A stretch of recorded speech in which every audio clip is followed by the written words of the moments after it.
Yo, what's going on, everybody? So we are back at Corporate Counterculture. Today we have a good one. First, let me introduce myself as usual. I'm Bryan, and then I have my partner here, the other Bryan. And man, it's the day of questioning, as we were just talking, and the question of the day is quota and motivation, or is it even motivation, Bryan? What would you encapsulate? What would you say that I'm trying to say? I mean, I guess the easiest way to put it is like what keeps you back here or what keeps you coming back throughout the entirety of the year. Yeah, That's there the we way that I go. would put it. Yeah, Because so what keeps you coming back to work throughout the year? And the reason we were talking about this is, as usual, everybody wants to kill it. Everybody wants to make their quota in sales. And then as we were talking, in hopes to make quota and give yourself breathing room before Q3 and Q4, right? Nobody wants to be sweating in Q3 and Q4, sweating bullets. So in thinking about that, we started to think about different personalities, and there's people who approach sales differently. So first question I'm going to throw out there to you, Bryan, because we didn't really detail where we were going with it when we thought about this. If you, let's just say you are somebody who hits quota by June, what do you do with that? Like, what are your next steps? Are you a vacation guy? Do you take us? Do you slow down? Do you sandbag? Do you press even harder? Like, what? Where do you go, based on your personality? my personality is like I try to take the wins where I can. So for me, if I hit quota early, sure, a vacation, some time off, let me take a foot off the pedal a little bit. Not so much to the point that like I'll disappear and all the momentum will wind down. Because after quota, there's still other levels of recognition, right? So there's President's Club, there's other things that you can still go for.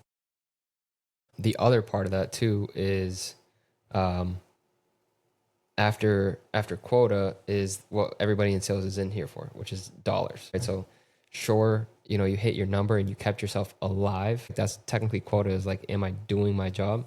Yeah, I'm doing my job. I made a commitment to sell so much. I sold it. Great. But that's not, where I want to be potentially financially, right? Like I might have other goals that I aspire to. And so I know that, if I hit that early in the first 6 months, then I have another 6 months to potentially double it or something like that. It's an intrinsic, it depends on the person's own intrinsic drivers. For me, it's 100% quota first, just for the sake of like, let me stay alive. Everybody above me, hey, leaders, I've done it. And then it's President's Club for sure. But then it's like, okay, how much can I pile on?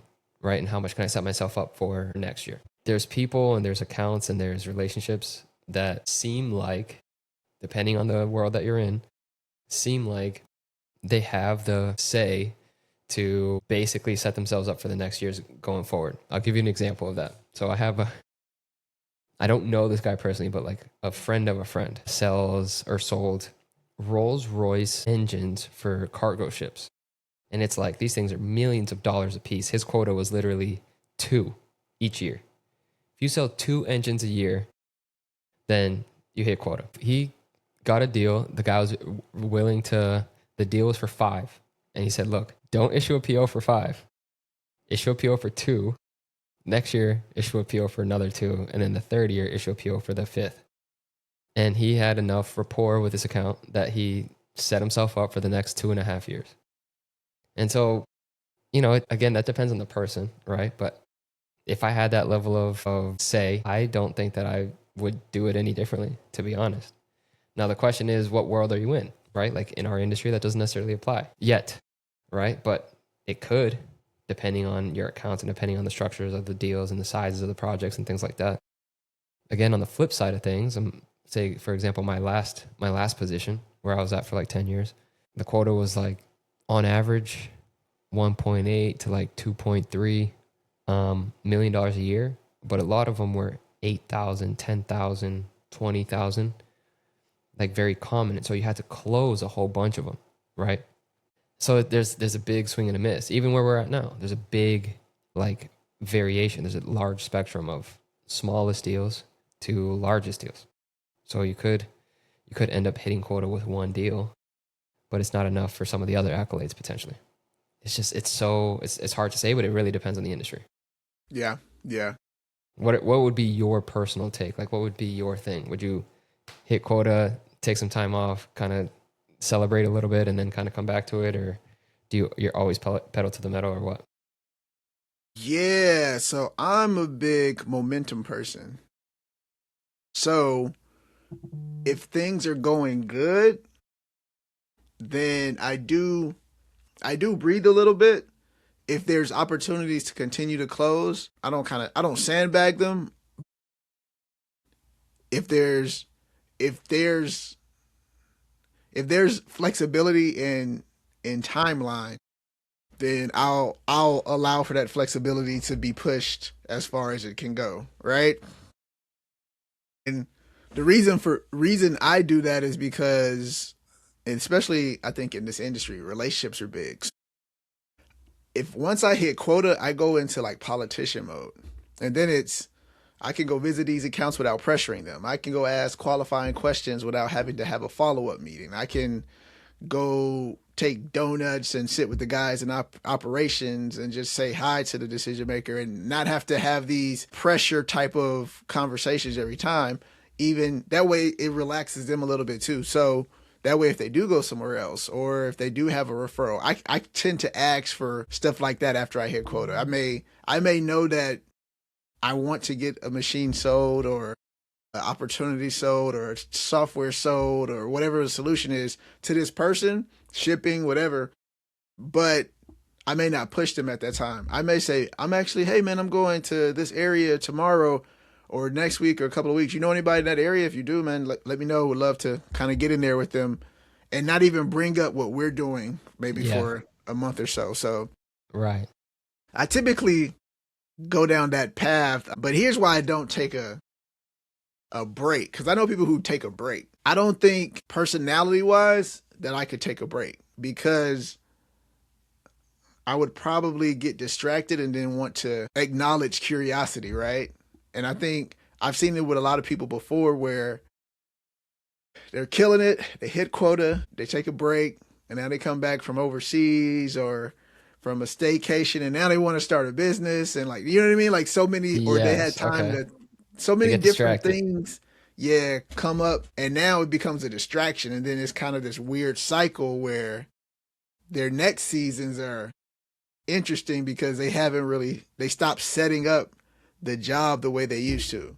And so that gets tricky too. So I kind of don't do that because I know that, as salesmen, you can convince yourself to sell other things or try other things. So, yeah, I don't know, man.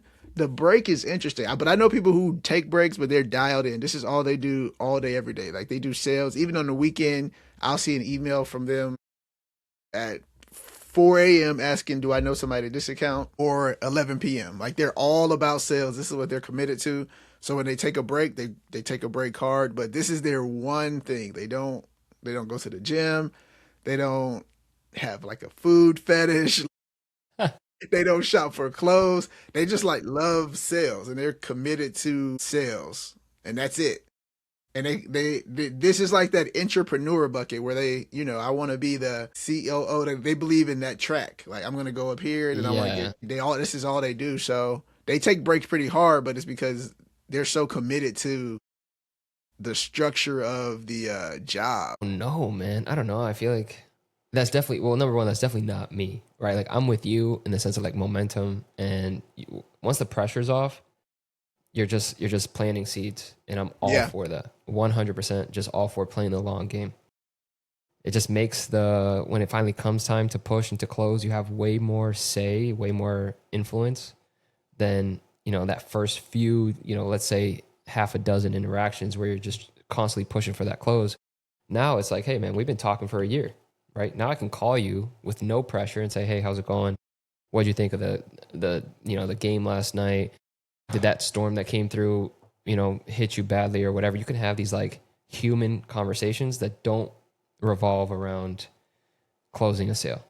There's no buyer seller relationship. It's just not buddies. Obviously, there's a level of professionalism there, but there's no pressure. I like that. I actually, funny enough, I did that like 3 weeks ago. I was stuck in traffic, and I was like, oh, I haven't talked to this customer in a while. I knew that they're not going to buy. I knew that they told me, look, it's going to be a few months or potentially even a couple of years before they finally revisit it. And I was like, Mm-hmm. there's nothing wrong with that. And I said, look, man, is it all right if we stay in touch? They said, yeah. And so here we are, 6 months without us talking to each other. Hey, how's life? You guys, how's the lake house or whatever that he talks about in certain these conversations that, you know, you can kind of come back to. There's a lot of value in that. But as much as I want to keep up momentum, I have to remind myself to like take advantage of the fact that, you know, it is a privilege to be in a position, for example, that like if you did hit quota early, it is a Yeah. privilege to be like, okay, you know what, man, I could take this vacation with no remorse, no guilt, right? Like I'm not taking time away from hitting my goal. That type of thing is kind of like a celebration in one way or another. Now there are people that take it to the extreme. So I've heard stories of guys that hit quota and then straight up disappeared. Yeah. Like a month at a time, no contact with anybody, you know, and just nobody knows where he's at. And it shows back up, you know, and just like, okay, here I'm back. And so there's like that's one level to the extreme, you know what I mean? I think that if you look at across the board, the high performers are the ones that are able to, as soon as like the year turns and everybody resets to zero, the high performers, the ones that are constantly at the top of the charts, are the ones that really never take the foot off the gas. You know what I mean? Like year gets off and they're off to a hot start, and then they keep up that momentum, they keep closing and stuff like that. With that though, it depends on like kind of, it's hard for somebody to come in and do that right off the bat. So like, you know, for you and me, do we have stuff that we've been working on for 4 years? No. You know what I mean? Like now, in a couple of years from now, we'll be like, oh yeah, I remember talking to you 3 years ago. Like, I'm glad that you finally came back around, and look at all these different options that we have, and look at what we can do now. Look at all this freedom, and that kind of sets the stage a little bit easier. But Yeah. I think it's important. I mean, on a personal note, I think it's important for you to just be able to take a breath and not kind of drive yourself into the ground.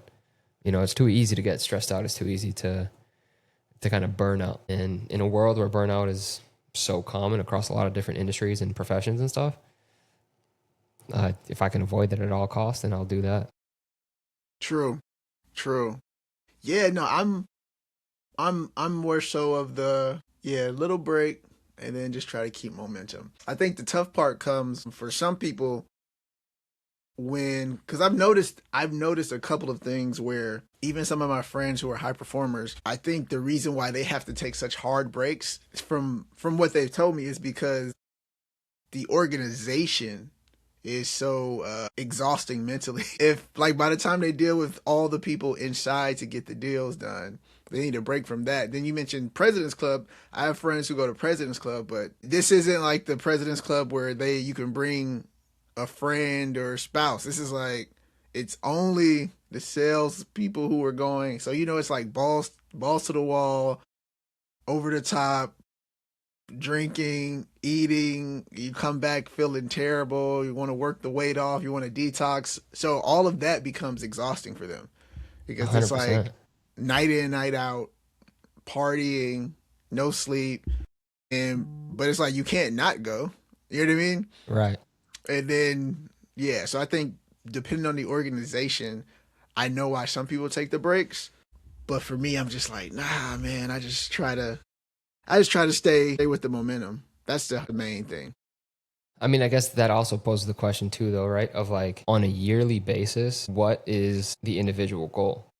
Is the goal just to hit quota and then be done? Is the goal every year for somebody to hit President's Club and be done? Or is the goal, you know, for an individual to just straight up just pile in the cash?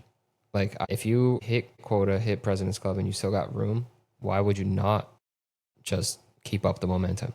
Right? Like it seems like it's your year. Why would you not just pile it on and just stack as much cash as you can? Like I feel like that's a waste of your effort, like a waste of your time. You know what it is? It's because everybody has short term memory. So if you, because if you kill it, a lot of people say, "Yo, I'm here.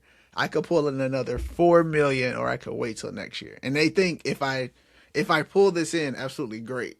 But the second that clock resets to zero, now I'm getting grilled as if I didn't just pull in 20 million, 10 million, whatever the, you know what I mean? Now you're talking to me like an amateur. Now I'm on a performance improvement plan because I bled the well dry. I've seen it happen. So I understand why some people don't do it. Yeah, Because again, every kind of. organization is different where it could have, like everything could have hit at once. And, you know, your marketing may not be the greatest, your cold calling, or your teams may be struggling, or that may be an area that got axed based on reorg and things like that. So it could, like you said, it could be a lot of different elements. But I've had people who have like tripled their quota, and then the next year, the manager and the director were questioning them on how they said. And it's You a, you need know, it's a, training. yeah, like you need training, as if I didn't just kill it last Yeah, year and I right. was the most impressive thing and the shiny object, and now it's like a lump of coal. So that's where I think some people really do get upset. Yeah, So I and think it you is, can kind of train people to sandbag, unfortunately. and that's what I was gonna say. That's the environment, right? Like it's a cultural issue too. All right, like if you're quick to forget, you know, why are you? If you don't reward hard work and you don't kind of come back to the fact that like, look, man, you really killed it in 2025. You know, if you dried up your pipeline because you had a crazy success rate with your pipeline, now you have to rebuild your pipeline. I understand that it's not going to happen in 2026. If that conversation doesn't happen and it's just like 2025 is 100% gone, like everybody is on an even playing field in 2026, that's concerning. I mean, even culturally, Yeah. you know what Yeah, I no, mean? no, for Like, sure.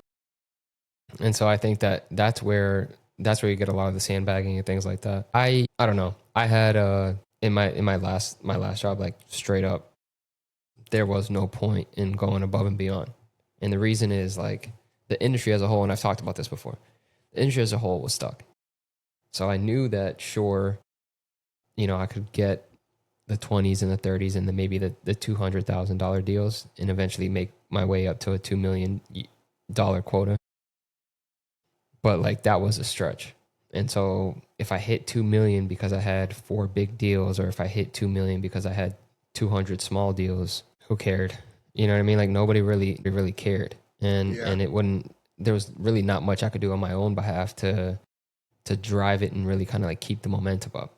And so it was just like one of those things where like deals would slip and other ones would move up and things like that. And so there's been years where also too, same kind of deal though, right? Like, hey man, you really killed it last year. This year is going to be a little bit tight, or it's going to be a little bit difficult. Or, hey, all the stuff that was supposed to close in Q4 got pushed to Q1.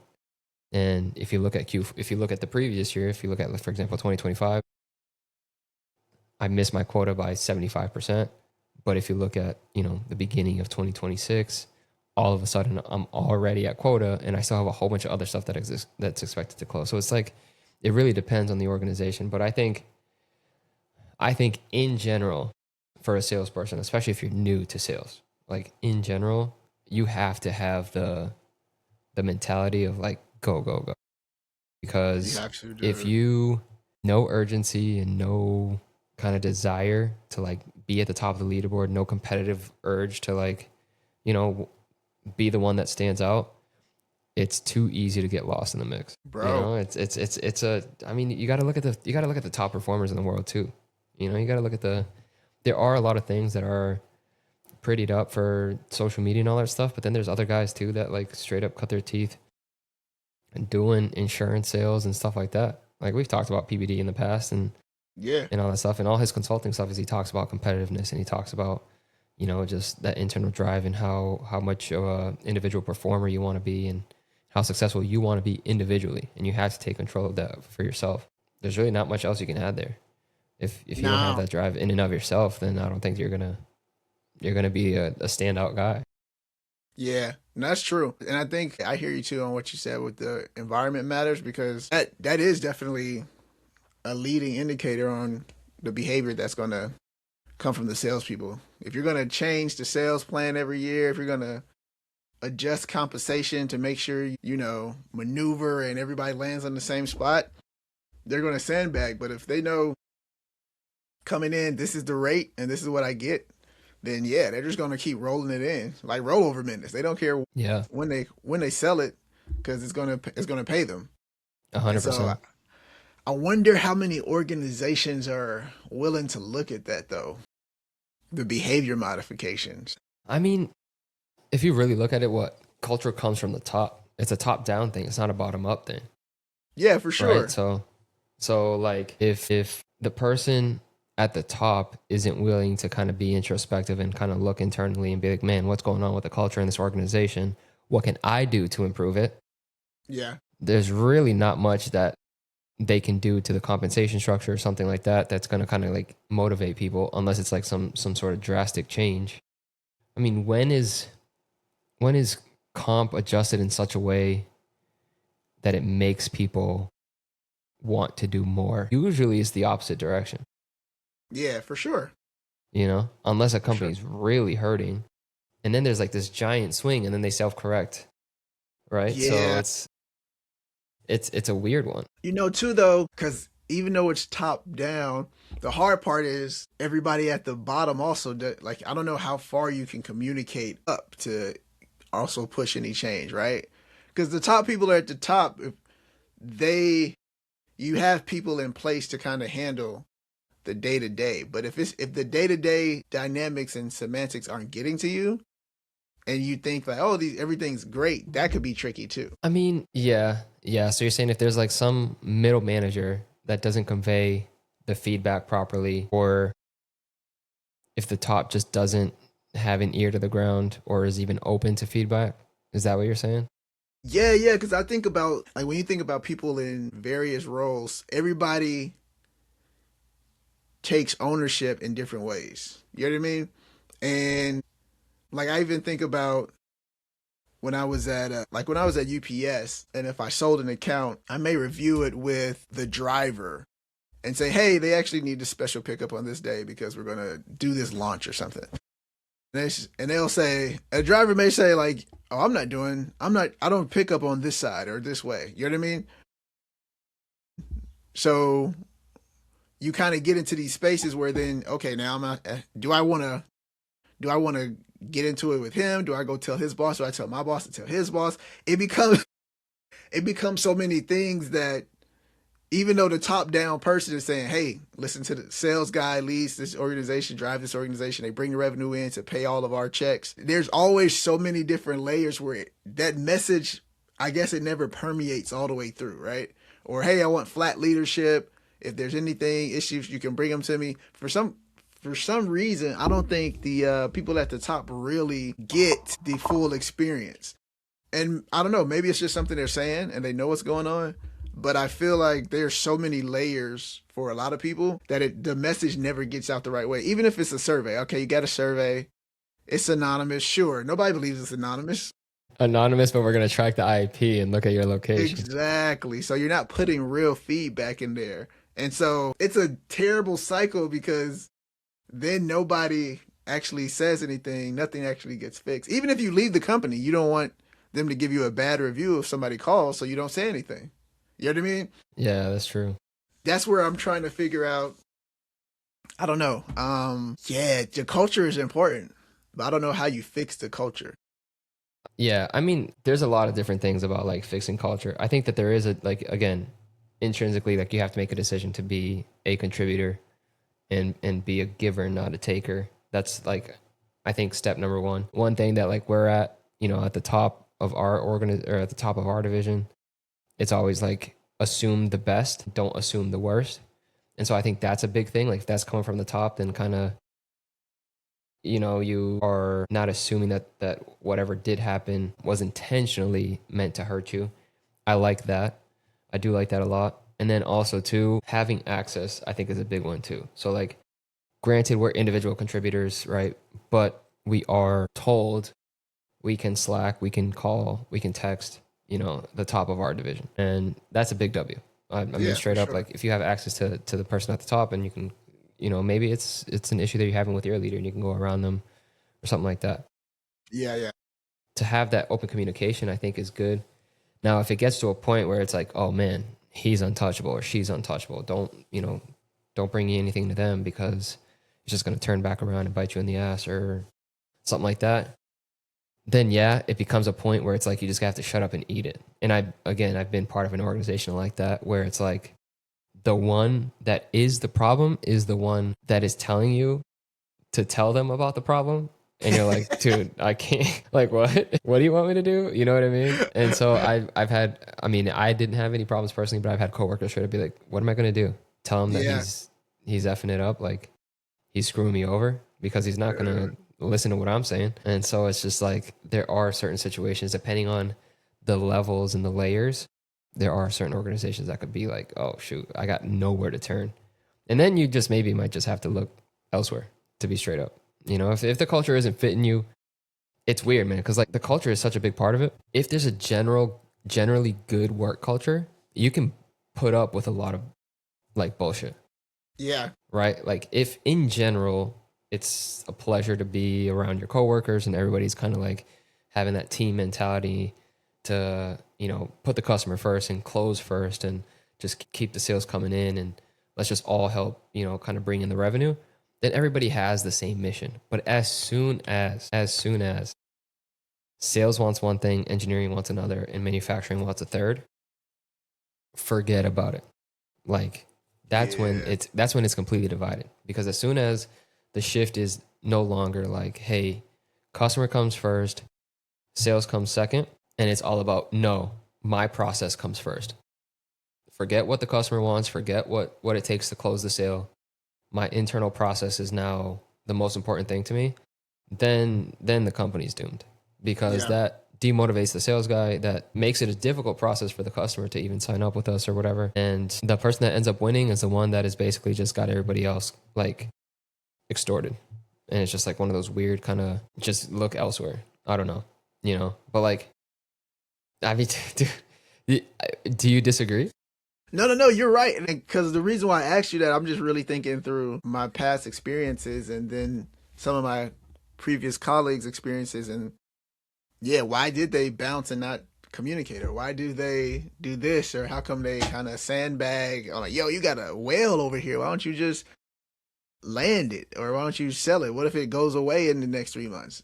But yeah, I guess the overlapping theme is culture kind of created that monster. The work setting wasn't necessarily the best to be in for a lot of people. Yeah. I mean, look, dude, if all of a sudden, and here's like, again, we're individual contributors, right? But if there is, you know, we have any listeners that are leaders of any sort, if all of a sudden turnover starts to become a problem or you see the general like morale starts to take a dip, it's likely coming from the top or it's coming like interdepartmentally. I mean, that's been my experience. No? You know, so that's been my experience too. But you know that, and this is the thing where that's why I was saying from the top down, perspective wise, because they actually have these blockers in place that are invisible that don't give them the feedback. It just floats over their head as if the issue is above in their bracket or in their environment. You know what I mean? Because nobody's going to say, hey, my manager is terrible at this. Yeah. You know what I mean? Right. Nobody's going to document that. And if they do, more than likely, the manager, guess what? He started the same time as the HR person. You know what I mean? It's part of the same incoming class, part of the same.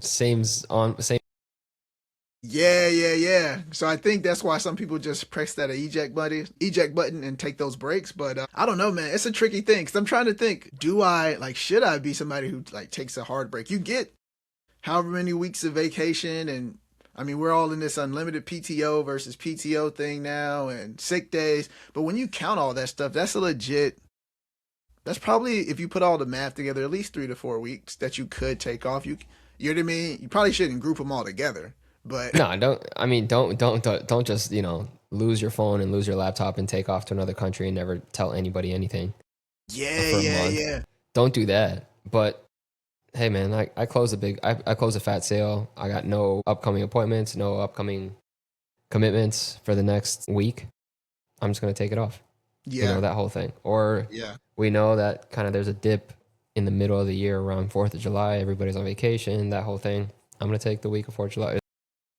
Don't be afraid to do it, but only if you can. You know what I mean? Only if you can. Not at the expense of actually hitting your targets and stuff like that. Because at the end of the day, you're here to sell. If you don't sell, Yeah. like you're not doing your job. True. True. What's the number one thing you do though when you hit quota? Like what do you do regardless? Like we don't have to talk about breaks, but when you hit quota, like what's the automatic? Is it weekend off? Is it you buy something? I'm not a big like buyer of sorts, but it's like I'll extend a weekend, I'll do that whole thing 100%. I mean, last year, I'll give you the example. Last year, I was, and this is, I kind of fucked up, but like in general, I was like way ahead of the game in terms of quota. Took the, took the pedal or took the foot off the pedal, took a week vacation, that whole thing, and then was scrambling in Q3. And I was like, oh, dude, because the momentum, I lost the momentum, right? If I were to do it differently this year, it would be 100% push until I get to there. Then look at like, hey, is it realistic that I could get to, for example, like President's Club? Push until I get to President's Club. Once I secure President's Club, then I'll be like, okay, now let's see kind of where else I can fit some time off and this and that. You know what I mean? So I think it'll be a little bit different for me this year. But again, it's a very different position. Like last year, I already had a couple under my belt, Mhm. and now I'm like, bro, I got nothing. You know what I mean? I got some in the pipeline, but it hasn't closed yet, and it's not official until it hits the scoreboards. Yeah. It's a completely different situation. You know what's tough too is it's hard to and I'm thinking about this from a pre-COVID perspective. You could take a break pre-COVID because in the office you could literally disappear from the office, but because you had so much FaceTime before disappearing, it was different. So I will say, yeah, I have like taken 2 weeks off or something before. Didn't have to talk to anybody. They knew where I was though, but it's completely different when you're in the office setting. Everybody knows, hey, current, congrats, blah blah blah. You know what I mean? He's gonna take a break. He deserves it. We'll handle customer service and stuff. But Right. now, because nobody's in the office, I really don't think you could take that big of a break. I don't think you could take a 2 week vacation, or I couldn't. I would have some angst. Yeah. I mean, again, though, right? Depends on your leader. I think you don't Yeah, think well, so? Because, like, I mean, no, who are because you you? could have a Who do you, really who good do you talk leader. to the most with? But that's what So, I'm like, saying. that's the person that's gonna miss you the most. Yeah, but when you're in the office, like the admin person, the sales ops person, like you get to touch all these people. So Mm, if a customer came or sent an email, they like because you've been so like shoulder to shoulder with these people, they would they're going to be responsive instead of not responding or forwarding it to you with no FYI. You know what I this mean? Like person's bothering me. Handle it. yeah, yeah. Everybody now is so in their own compartment, in their own configuration that collaboration. Yeah, I guess the natural collaboration isn't there. So you'd really have to push to say, hey, like if I hit quota, I'd have to, I'd literally have to say, yo, I'm gonna reach out to my engineers. I'm gonna reach out to my software people. I'm gonna let them know I'm gone. But you would really have to like touch people, and it'd be weird because you have to schedule a Zoom call or call them to even communicate this stuff instead of seeing them in the office. Say, yo, what's up? Hey man, I'm gonna be gone for 2 weeks. If this customer Yes. has an issue, if you can handle it, cool. If not, send me an email. I'll try to jump on it. It's a completely different thing. You know what I mean? Yeah, I do see what you're saying because I've had the experience of like, hey man, I really need your help on this, right? Like for example, for us, we use Slack. Like I'm sure Yeah, tons of companies use Slack, right? And so I've Slacked people and been like, dude, this guy's not getting back to me. Slack him again, not getting back to me. I was like, I really need this done, I and it's know. not within my scope. I need you to do it so that I can send it to the customer. Oh, for sure. And then like text them and it's like, oh, it's their work number and it's off. And I'm like, bro, like I need you to get back to and again, I have no idea because we barely interact until certain projects hit certain stages. Yeah, I've been like, man, this is a very inconvenient time for you to be on vacation. dude, it's the And so worst. I do get what you're saying. I do get what you're saying. Yeah, and especially being on the West Coast, like, dude, try calling somebody after 1 p.m. True. True. It's like even though we're working an account together, because we don't have that face-to-face rapport. I usually have to bribe people with drinks or dinner because every time I call you, it's going to be the most inconvenient time for you. If I do it at 10 for you, it's lunchtime for you. If I do it at Yeah. 12 for me, you're at the end of your day. If I do it at Yeah. 2 p.m. for me, you're off work. That is, yeah, that is interesting. That is very interesting. You know what's funny about that? I actually for a little bit, I covered the Western Territory in my last job. And I had a guy that would only call me from California, a customer, a potential customer. It would only call me from California after he, like, on his way home from work after 5. So I was Yeah. getting phone calls at 8 o'clock. Yeah. And no matter how much I tried to catch him during my work day, Doesn't matter. this dude would only call me back at 8 p.m. And I'm like, bro, this is not cool, you know? But then what I learned to do for myself, because everybody has to find the thing that works best for them, is like whatever time I commit outside of like the 8 to 5, if I commit an additional 2 hours at the end of the day, if I had to, like my last job again, I had to work like international projects. And so there was times that I was having meetings at 10 p.m., 11 p.m. because it was in Australia. Yeah. Right. So I know that if a Thursday night I'm having a 1 hour meeting because I'm talking to people in Australia, Friday I'm taking off early. You know what I mean? Like, because at that point, not only are you, and here was my argument, not only are you taking up an hour of my night, but I'm technically still on the clock. So like, you can't go out to dinner, potentially miss it. You can't be True. out and about. You have to be home to take that call, be on Zoom or whatever. You might not be able to like drink alcohol with dinner or something like that, right? Because like, okay, I need to keep my A game for this meeting, depending on how serious the meeting was. And so if you have an oddball schedule or oddball calls, then you got to find a way to kind of, again, avoiding burnout, you got to find a way to kind of make it balance. And my thing was always like, okay, I'll take Friday off, like take off early on Friday, not take the entire day off, but like take off a couple hours early or something like that, just to balance it out and kind of keep it level. Yeah. Because there was no added benefit. Again, if there is an added benefit, right? If I can close more, if I can hit some extra accolades or some extra dollars or whatever, great. If I'm stuck and it is what it is, no thanks. True. Yeah. It's tricky, man. It's tricky, dude, because It depends on the culture thing environment. is weird. But at the end of the day, it depends on the environment.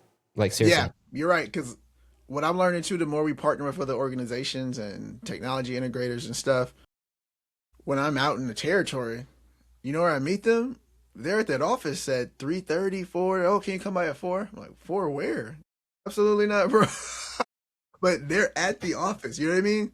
Yeah. And I'm like, oh yeah, this is old school sales. Like you come back to the office and do your admin at the end of the day, and you're there till 4:30, 5 o'clock. If the boss isn't done at 5, if they're still in their office, you stay till 5:15 when they walk out.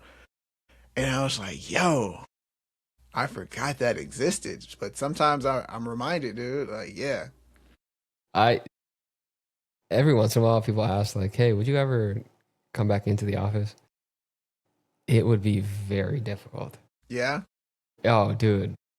It would be very, very difficult to make It'd that have to happen. be the right setup for me. If it was flexible, where I could go in and out, like you just, I don't know. Yeah, you're right. Because technically, me going in and out is just me working here, but it's not me necessarily. If you want office, you're right. Somebody probably wants office hours, but if I don't want somebody over me if I'm leaving to go to lunch or then I leave and get coffee, then come back an hour later. I could probably be there longer than I'm at my house working, but if the structure doesn't allow for that, then it's not a good. It's a no bueno for me. Yeah, because like so here's the thing too. Like again, kind of what's an intrinsic motivator?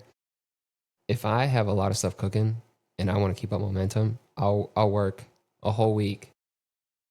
Monday through Friday, I'll keep going until 6, sometimes 7, like straight to dinner, straight to bed, up at it. And so like I could work 50, maybe more hours a week. But then I'm not going to keep that up forever. Like, okay, dude, some stuff didn't close, some stuff cooled off or whatever. I don't need to be here as long as I was. Yeah. And so it's like you got to find the balance. For me, that's the balance is I worked extra 1 week, I don't work so much the next. Yeah. That's the way that I've found what works for me, for my family, and for like kind of like the home life. True. And I don't think they allow for that structure No, at most places.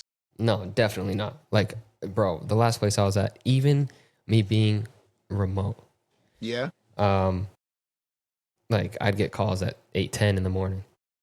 Be like, hey, just want to kind of, yeah, what do you got going on today? I'm like, bro, you're fucking checking to see if I'm up. You know what I'm saying? Yeah, And then yeah. same thing, like get a call at 4:45 p.m. trying to see if I'm already kind of out and about, or like a Teams call because we did Teams a lot, and see if I'm in my office. You know what I mean? Kind of where I'm gonna pick it up from. So all those games were played. You know what I'm saying? Yo, so I'm gonna tell you a story. I'm not gonna say my friend's name, but you just made me think of something. So it was. So my friend was meeting me because I'm out doing sales. So I'm out of town meeting with prospects. But once you meet with the prospect, you don't have anything to do the rest of the day. What are you gonna go sit in the hotel? So I'm meeting my friend for a late lunch. It's probably 4 o'clock, and he works remotely, but he says my boss checks on me all the time. So sure enough, 4:45, like you said, he gets a call. He's like, "Hold a second," and he's like, "Hey, what's up, John?" He's like, "Man, I'm glad you called. Do you have like 45 minutes? I want to run something by you." And he was like, "Oh, no. I just wanted to. I thought you had called me earlier. Just wanted to check in." And he's like, "This fucking." He hit him with that Uno reverse. Hit him with the freaking Uno reverse card, bro. That's hilarious. That's a slick move. It was the funniest thing I've seen. It was like, I was like, "What?" He said, "Yeah, this guy calls me all the time, like just checking on me. So anytime he Yeah. calls me, like I'm prepared to just like, all right, let's do it then. Let's sit here Yeah. for an hour Let's get into if it. you Yeah. want to. If not, like, what's the deal?" Yeah. So, Yeah. Dude, that's slick, man. That is and so we're sitting slick. in BJ's, bro, and he's like, "Do you have 45 minutes?" He's That like, "You is have so 45 minutes. funny. I'd love to go over something with you." I was That's like, hilarious. "What?" That's a slick move. That's a Yeah, super slick yeah. move. So sorry I put that out there, but hopefully no Yo, manager sees this. some ideas. Yeah. But it also means like, see, again, toxic culture, right? So like, yo, Toxic culture, are you bro. trusting me to do my job or are you not? They Like, are you don't. actually telling me, hey, you can just get it done, whatever it takes? If I can get my work day, like if I have a list of tasks, because I work pretty well with like to-do lists and stuff like that. If I have a list of tasks that I need to complete for today, if that takes me 4 hours or if it takes me 8 hours, doesn't matter. You know what I mean? Like if my task today is to do all these follow-ups, hit all these prospects, make sure I get these contracts into whatever, sales ops or accounting or finance or whatever, and close some stuff out. If I get all that done in 3 hours or in 4 hours versus in 8 hours, what difference does it make? It got done. Yeah. You know what I mean? And that's where the disconnect in the culture, kind of like that like weird toxic like babysitting mentality comes from. I'm not with it. I don't like it. Yeah. Hopefully it'll change, man. Hey, man. We'll have to dive deep on that one next time. Yeah. We're gonna dive deep on work culture. Yeah. We'll dive We'll do deep it. on work culture. Yeah, man. A So little bit of to-dos for the leaders and the individual contributors like ourselves. But yeah, I'll let you wrap it up, man. We'll wrap it up. We'll come back to it later. So let us know if you have toxic work culture that you're currently in the thralls of, or you've been somewhere before and you want to air a grievance. Leave a comment or let us know what's going on, because we'd love to hear about it and we'd love to discuss it on our next show. But for now, we are going to part ways with you guys. Hopefully you enjoyed this segment. But yeah, what do you do? Also, let us know what you do. Are you taking a break once you hit quota? Are you bleeding the well dry? Do you sandbag? All is up for grabs. Let us know what you think. Till next time, peace. Peace.